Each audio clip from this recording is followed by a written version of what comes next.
On se barre. On se barre. On se barre.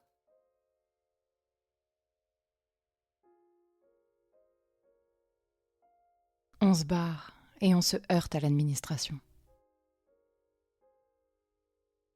Bonjour. Aujourd'hui, c'est un coup de gueule que je viens passer.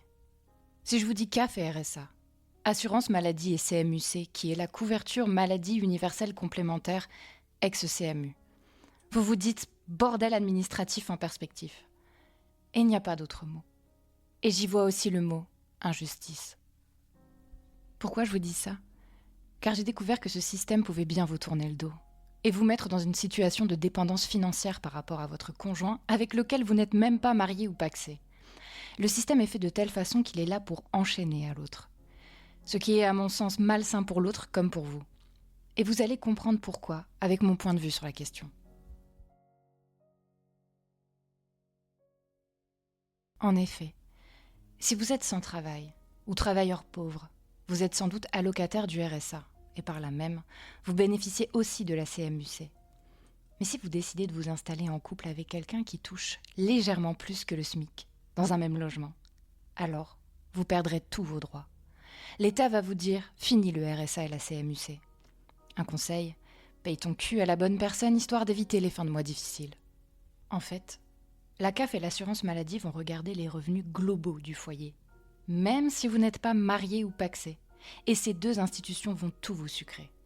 Vous serez dans l'obligation de déclarer votre conjoint sur votre compte CAF et de déclarer ses revenus, et ces informations seront transmises à l'assurance maladie. Vous n'êtes plus un individu unique qui a pourtant toujours besoin d'aide de l'État.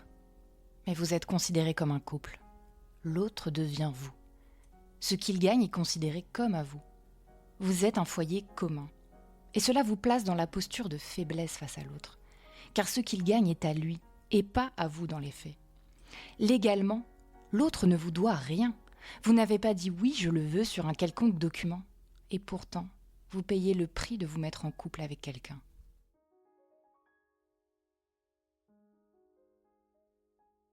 Vous devenez désormais dépendante de l'autre. Le système vous place dans cette posture. Et l'assurance maladie va même vous répondre que c'est à l'autre de payer pour vous votre mutuelle, si vous n'avez pas les moyens de le faire, par exemple.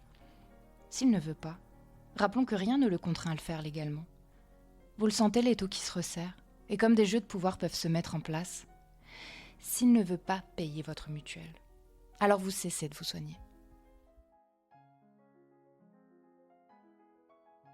Moi, je me dis, mais à quel moment on doit forcer l'autre à nous prendre en charge ? On le force à nous porter sur ses épaules sans son consentement. Et ça reste dangereux, car tout repose sur son bon vouloir aussi. On l'appauvrit aussi. Et par là même, on se retrouve avec encore moins d'argent dans le foyer, prêt à bouffer des patates à l'eau pour les mois à venir. Ça reste injuste et illogique, puisque chacun paie ses impôts séparément. Et ça peut donner du pouvoir sur vous à l'autre. Sans avoir signé nulle part sur un document quoi que ce soit, vous êtes lié à quelqu'un et il doit payer pour vous. C'est aberrant. On se retrouve dans un système qui ne souhaite pas que l'on s'émancipe. Là, je parle pour celles et ceux en couple avec un homme. On nous fait bien comprendre que nous, les fragiles, les pauvres, dépendons du bon vouloir de nos hommes. On nous pousse à quémander de l'argent de poche à nos hommes. Et à nos hommes, on leur dit de bien garder ce rôle de dominant dans le couple. On leur impose de s'occuper de nous. On reproduit ici un schéma patriarcal.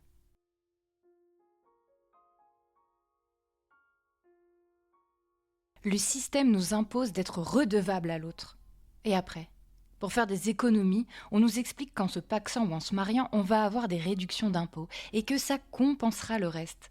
Donc encore une fois, on veut nous enchaîner à l'autre. On nous pousse à devenir la femme de quelqu'un. On doit devenir bobonne pour espérer ne pas trop crever la dalle.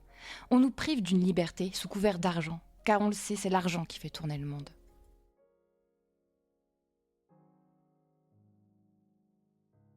Et vous savez, si on pousse encore le raisonnement plus loin, on se rend vite compte qu'on pose ici les graines de la violence économique dans le couple. Si l'autre est un manipulateur, un narcissique, et que vous êtes dépendante de lui financièrement, alors il peut jouer sur la corde de « tu m'es redevable ». Si tu m'es redevable, alors tu te soumets à moi et mes volontés. L'argent devenant un moyen de pression, ce qui peut amener à être empêché de travailler, et à un contrôle des dépenses.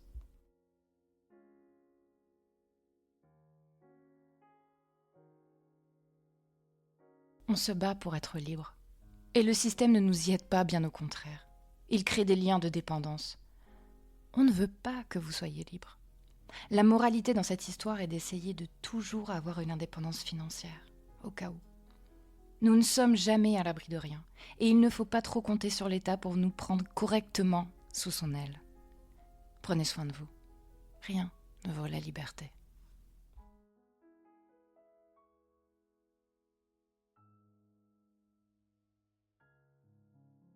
On se barre. On se barre. On se barre.